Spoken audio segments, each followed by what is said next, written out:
అందరికీ నమస్కారం. ఈరోజు మీ అందరికీ నేను వినిపించబోయే కథ అమేయ. రచయిత కె రామ్మోహన్ రావు గారు.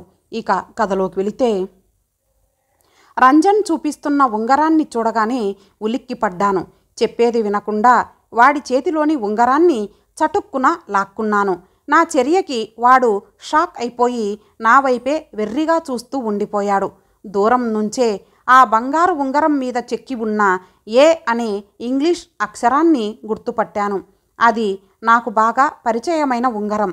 100 ఉంగరాల్లో ఉన్నా దాన్ని గుర్తుపట్టగలను. ఎందుకంటే అది నా అమేయది. ఆ ఉంగరాన్ని చూసిన వెంటనే ప్రారంభమైన నా అలజడి దాని స్పర్శతో తారాస్థాయికి చేరినట్లయింది. దాంతో ఏదో తెలియని ఉద్వేగం నన్ను ఆవరించింది. అందమైన అమేయ రూపం నా కళ్ళ ముందు కదలాడింది. గతం గుర్తుకు వచ్చి మనసు బాధతో మూలిగింది. నాలో హఠాత్తుగా వచ్చిన ఈ మార్పు నాకే ఆశ్చర్యాన్ని కలిగించింది. ఇంతవరకు రాతి మనిషిలా బతుకుతున్న నాలో ఈ సున్నితమైన భావావేశమేమిటో నాకే అర్థం కాకుండా ఉంది. నా ఎదురుగా నిలబడి ఉన్న రంజన్, గోవిందు, శివల పరిస్థితి చెప్పనక్కర్లేదు. వాళ్ళు ముగ్గురు కళ్ళప్పగించి చూస్తున్నారు. నన్నెప్పుడూ అలా చూడలేదు వాళ్ళు. అందుకే మాటా పలుకు లేక బొమ్మల్లా నిలబడిపోయారు. ఈ ఉంగరం ఎక్కడ దొరికిందిరా అని అడుగుతున్న నా స్వరంలో ఆతృత స్పష్టంగా తెలుస్తోంది. అన్నా అది అంటూ నిదానంగా చెప్పబోతుంటే నాకు ఒళ్ళు మండింది. త్వరగా చెప్పకుండా నానుస్తావేంట్రా వెధవా అని గదమాయించాను. అదే అన్నా, ఎవడికో డబ్బు అవసరమై తాకట్టు పెట్టి 10,000 పట్టుకెళ్ళాడు అని గబగబా చెప్పాడు. ఎక్కడున్నాడు వాడు? వెంటనే పిలుచుకురా అన్నాను. వాడెక్కడ దొరుకుతాడన్నా, వాడు వెళ్ళిపోయి 2 గంటలయ్యింది అన్నాడు భయంగా చూస్తూ. మరి ఇంత లేటుగా తగలడ్డావేమిట్రా? ఎక్కడ చచ్చావు ఇప్పటిదాకా అంటూ అరిచాను అసహనంగా. ఇంత అర్జెంటు వ్యవహారం అనుకోలేదు. ఆ పల్లకొట్టు కాశీగాడి బాకీ వసూలు చేసుకురమ్మని ఈ ఉదయం 100 సార్లు చెప్పావు కదా, అదే ముఖ్యం అనుకొని అంటూ నీళ్లు నమిలాడు. ఆ మాట నిజమే కదా అనుకుంటూ శాంతించాను. ఇంతకు వాడెలా ఉన్నాడు? ఇదివరలో ఎప్పుడైనా చూసావా? పాత కస్టమరా అంటూ ప్రశ్నలు కురిపించాను. లేదన్నా, వాడిని ఎప్పుడూ చూడలేదు. మన ఊరివాడు కాదనుకుంటా. చూడ్డానికి ఎలా ఉన్నాడు? మళ్ళీ కనిపిస్తే గుర్తుపట్టగలవా? తప్పకుండా. మంచి ఒడ్డు పొడుగుతో సినిమా హీరోలా ఉన్నాడన్నా. కానీ తాగుడికి బాగా అలవాటు పడ్డవాడిలా ఉన్నాడు. కళ్ళు ఎర్రగా ఉబ్బిపోయి ఉన్నాయి. బట్టలు ఖరీదైనవే కానీ బాగా మాసిపోయి నలిగిపోయి ఉన్నాయి. బహుశా మందు కోసమే ఈ అప్పు చేసి ఉంటాడు అన్నాడు రంజన్. సరే, టైం వేస్ట్ చేయకుండా మీరు ముగ్గురు బయలుదేరండి. ఊర్లో ఉన్న బార్లు, మందు షాపులు అన్నీ వెతకండి. ఎలాగైనా వాడిని పట్టుకురండి అంటూ ఆర్డర్ వేశాను. వాళ్ళు వెంటనే బయలుదేరారు. ఆ ఉంగరాన్నే చూస్తూ చాలాసేపు గడిపేశాను. అమేయ జ్ఞాపకాలతో నా గుండె బరువెక్కింది. తీయనైన బాధతో నలిగిపోయాను. కాలేజీ రోజుల్లో నేను ఆమెతో ప్రేమలో పడ్డాను. ఆమె ధనవంతుల అమ్మాయి. కాలేజీకి రోజు కారులోనే వచ్చేది. నాదేమో సైకిల్ స్థాయి. అయినా ఆమెను పిచ్చిగా ప్రేమించాను. ఎలాగైనా పెళ్లి చేసుకొని నాదానిగా చేసుకోవాలని తహతహలాడాను. నా ప్రేమ వ్యక్తం చేస్తే అంగీకరించకపోదు అనే చిన్న ఆశ ఉంది. చీకొడుతుందేమో అన్న భయం కూడా ఉంది. అయినా ధైర్యం చేసి నా మనసులోని మాట చెప్పేశాను. అమేయ వెంటనే సమాధానం చెప్పలేదు. నా వైపు జాలిగా చూస్తూ చిన్నగా నవ్వింది. నీ ధైర్యాన్ని మెచ్చుకోవాలి రఘువీర్. ఇప్పటిదాకా నీ స్థాయి వాళ్ళెవరూ నాకు ఇలా ప్రపోజ్ చేయలేదు. నా మాటలు నీకు బాధ కలిగించవచ్చు. అయినా చెప్పక తప్పదు. నీలో ఏమి చూసి నిన్ను పెళ్లి చేసుకోవాలి? ఐశ్వర్యంలో పుట్టి పెరిగిన నన్ను నువ్వు ఎలా పోషించగలవు? నా కోరికలు ఎలా తీర్చగలవు? నేనే కాదు, నాలాంటి ఏ ఆడపిల్ల నిన్ను పెళ్లి చేసుకోవటానికి ముందుకు రాదు. కలల్లో బతకకు, వాస్తవంలోకి రా. చదువు మీద శ్రద్ధ పెట్టు. మంచి ఉద్యోగం సంపాదించుకో. అప్పుడు ఆలోచిద్దువు కానీ పెళ్లి గురించి. అప్పుడైనా నేను నీకు అందననుకో అంటూ నవ్వేసి వెళ్ళిపోయింది. ఫలితం ముందే ఊహించినా ఏమూలనో చిన్న ఆశ. ఆ ఆశ అడుగంటిపోయింది. బాధ తట్టుకోలేకపోయాను. ఒంటరిగా కూర్చొని చాలా రోజులు ఏడ్చాను. డబ్బు సంపాదించాలన్న కోరిక నాలో రోజు రోజుకు బలపడసాగింది. ఎలాగైనా డబ్బు సంపాదించాలి. ఏ దారైనా పర్వాలేదు, ఎంత త్వరగా వీలైతే అంత త్వరగా డబ్బు సంపాదించేయాలి.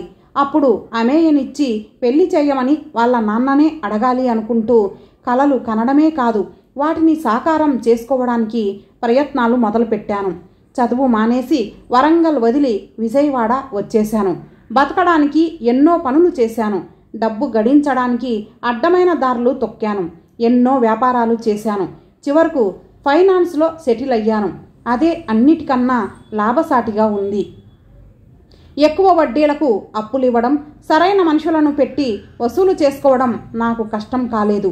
పోలీసులకు లంచం ఇచ్చి వాళ్ళ సమస్య లేకుండా చూసుకున్నాను. డబ్బు వసూలు చేసుకోవడంలో ఎంతకు తెగించడానికైనా వెనుకాడలేదు. కానీ నా ఆశ మాత్రం తీరలేదు. అప్పటికే అమేయకు పెళ్ళి అయిపోయిందని, భర్తతో వరంగల్ విడిచి వెళ్ళిపోయిందని తెలిసింది. మళ్ళీ బాధతో నలిగిపోయాను.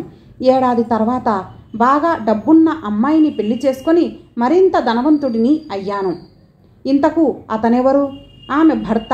అదే నిజమైతే అమేయ జీవితం అస్తవ్యస్తంగా ఉన్నట్లేనా? ఆమె నాకు దక్కకపోయినా హాయిగా జీవిస్తూ ఉంటుందని అనుకున్నానే ఇన్నాళ్ళు. నా ఊహ కరెక్టు కాదా? ఆమె ఎక్కడుందో ఏమో అని తలపోస్తున్న నాకు నా ఆలోచనలు చిత్రంగా తోచాయి. నాకు దక్కని అమేయ గురించి బాధపడుతున్నానేమిటి? సంతోషించాలి కదా అనుకుంటే నాకే విచిత్రంగా అనిపించింది. అయితే ఇప్పటికీ అమేయను నేను ప్రేమిస్తున్నానన్నమాట అనుకున్నాను.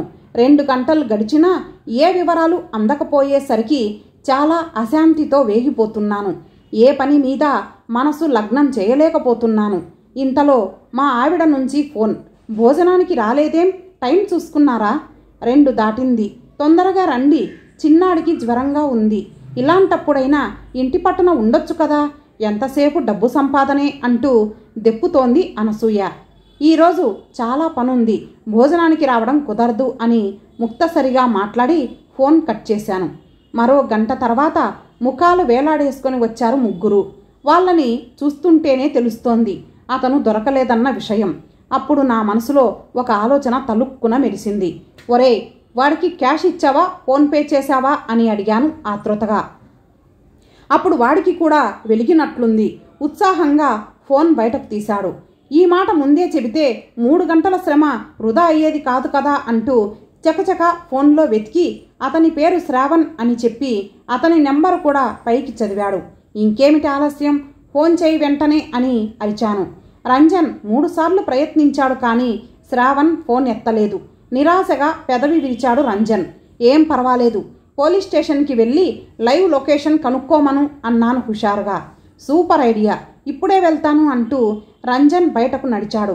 సుమారు గంట తర్వాత వచ్చాడు రంజన్. వాడితో ఎవరూ లేకపోయేసరికి డీలా పడ్డాను. ఏమైందిరా, వాడు దొరకలేదా అన్నాను నీరసంగా. వాడిది వైజాగ్ అన్నా, ఇప్పుడు వాడు బస్సులో వైజాగ్ వెళ్తున్నాడు. పూటుగా తాగేసి బస్ ఎక్కేసి ఉంటాడు, అందుకే ఫోన్ తీయలేదు. వాడి ఫోన్ నంబర్ సహాయంతో మన ఎస్ఐ గారు చాలా వివరాలు సేకరించారు. ఇదిగో ఇది నీకు ఇమ్మన్నారు అంటూ ఒక కాగితం నాకు అందించాడు. ఆతృతగా అది లాక్కొని అందులో ఉన్న వివరాలు చదివాను. చదవడం పూర్తి కాగానే మనసంతా చేదుగా అయిపోయింది. నా మనుషులను బయటకు పొమ్మన్నట్లు సైగ చేశాను. శ్రావణ్ అమేయ భర్తే, వ్యాపారంలో బాగా దెబ్బతిని దీనస్థితిలో ఉన్నాడు అని తెలియగానే ముందు కాస్త బాధ కలిగినా అమేయను సొంతం చేసుకోవడానికి ఒక దారి దొరికిందని సంతోషం కలిగింది. మర్నాడే వైజాగ్ బయలుదేరాను. నాకున్న కార్లలో అతి ఖరీదైన BMW కారులో వెళ్లే ముందు అద్దంలో అతి బరువైన నా బంగారు గొలుసు, చేతికున్న వజ్రపు టుంగరాలు, బ్రాస్లెట్ చూసుకొని సంతృప్తితో తలాడించాను. కారు అమేయ ఇంటి ముందు ఆగింది. 3 వరుస గదులున్న సాధారణమైన చిన్న ఇల్లు అది. లోపలికి అడుగుపెట్టిన నన్ను గుర్తుపట్టలేదు అమేయ. నా పేరు వివరాలు చెప్పాక ఆమె ముఖంలో వెలుగు కనిపించింది. అటు ఇటు చూసి, పిల్లలు కనబడరేం, ఈరోజు ఆదివారం కదా, ఇంట్లో ఉండాలే అన్నాను.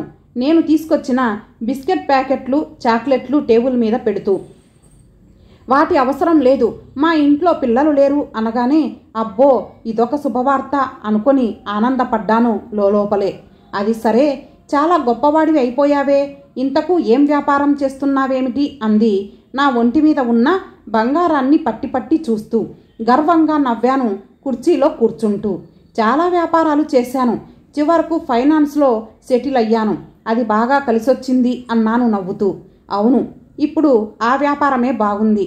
ఇక్కడ కూడా ఎందుకు పనికిరాని వాళ్ళు చాలామంది కోట్లకు పడగెత్తారు అంటున్న అమేయ మామూలుగా అందో, నాకు చొరక తగిలించాలని అందో అర్థం కాక కాస్త ఇబ్బంది పడ్డాను. అది గ్రహించినట్లుంది. అయ్యో, నిన్ను ఉద్దేశించి అనలేదు అంది. ఆ మాట నేను నమ్మలేదు. కావాలనే అందన్నమాట అనుకున్నాను కసిగా. ప్రతీకారం తీర్చుకోవడానికి నేను కూడా ఒక మాట విసిరాను. ఏరి, మీ ఆయనగారు కనబడరేం అన్నాను నాంది పలుకుతూ. పని మీద బయటకు వెళ్ళారు అంది. ఏ పని మీద? మందు పని మీద కిసుక్కున నవ్వాను. ఆమె ముఖం మాడిపోయింది. అయినా చురుకుగా సమాధానం చెప్పింది.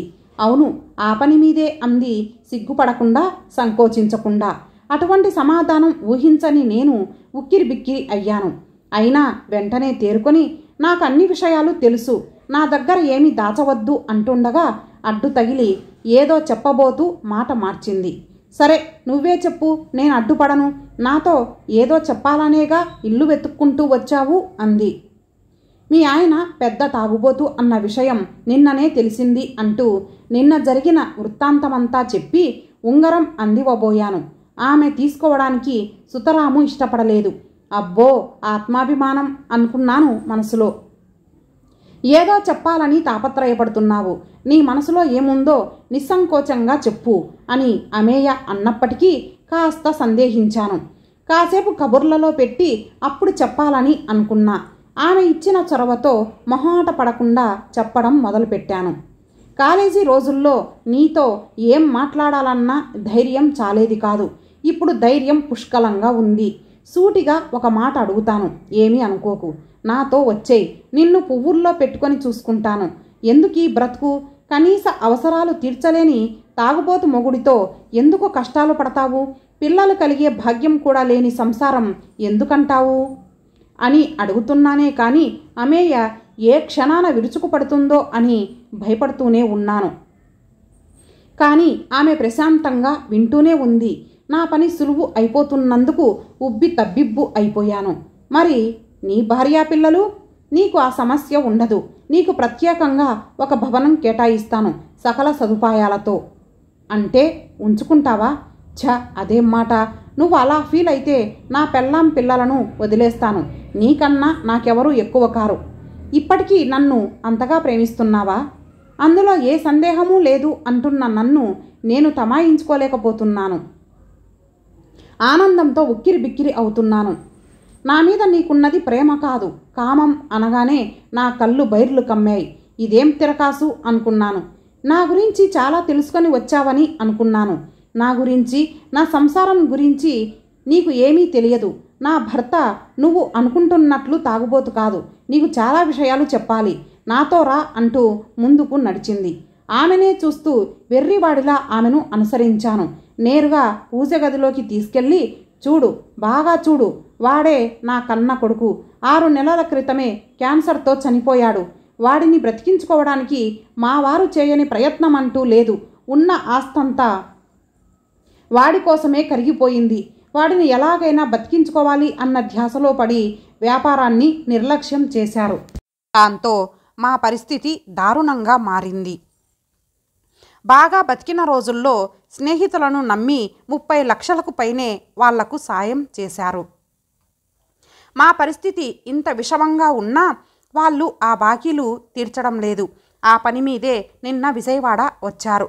కళ్ళు ఎర్రగా ఉబ్బి ఉండటంతో పక్కా తాగుబోతు అని మీ వాళ్ళు సర్టిఫికెట్ ఇచ్చారని చెప్పావు కదా.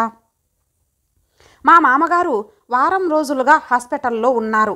రాత్రి పగలు ఆయన్ని కనిపెట్టుకుంటూ జన్మనిచ్చిన తండ్రి గురించి నిద్రాహారాలు లేకుండా తపిస్తూ ఉండే ఆయన మీ వాళ్లకు తాగుబోతులా కనిపించాడన్నమాట. వైజాగ్లో ఉన్న మిత్రులు మళ్ళీ దగా చేసేసరికి ఏం చేయాలో తెలియక హాస్పిటల్ ఖర్చుల కోసం ఆయన ఉంగరాన్ని తాకట్టు పెట్టారు. నువ్వు వచ్చే ముందే హాస్పిటల్ నుంచి వచ్చారు. మందులేవో కావాలంటే ఆ పని మీదే బయటకు వెళ్ళారు. అందుకే మందు పని మీద మీ ఆయన బయటకెళ్ళారా అని నువ్వు వెటకారం చేసినప్పుడు అవునన్నట్లు సమాధానం చెప్పాను కావాలనే అంటూ వత్తి పలుకుతుంటే ఆమె మాటల్లో శ్లేష నాకర్థమై తలదించుకున్నాను. ఒక విధంగా ఆయన ఇక్కడ లేకపోవడమే మంచిదయ్యింది. దయచేసి మా వారు తిరిగి రాకముందే ఇక్కడి నుంచి బయలుదేరు, ఇకనైనా మనిషిలా బతుకు అంటూ వీధి వైపు చేయి చూపిస్తున్న అమేయ ముఖం చూడలేక సిగ్గుతో తలదించుకొని బయటకు నడిచాను. చేతిలో స్మార్ట్ ఫోన్ ఉంది కదా, అమేయ అంటే అర్థం ఏమిటో ఒకసారి గూగుల్లో చూడు అంటున్న ఆమె మాటలు నాకు స్పష్టంగా వినిపిస్తున్నాయి. యాంత్రికంగా కారులో కూర్చున్నానే కానీ చాలాసేపటి వరకు ఆ షాక్లోంచి తేరుకోలేకపోయాను. ఆ తర్వాత అమేయ అంటే ఏమిటో తెలుసుకోవటానికి ప్రయత్నం చేశాను. అమేయ అంటే హద్దులు లేనిది అని అర్థం. గుడ్డిగా ఆమెను అందుకోవడానికి ప్రయత్నించాను.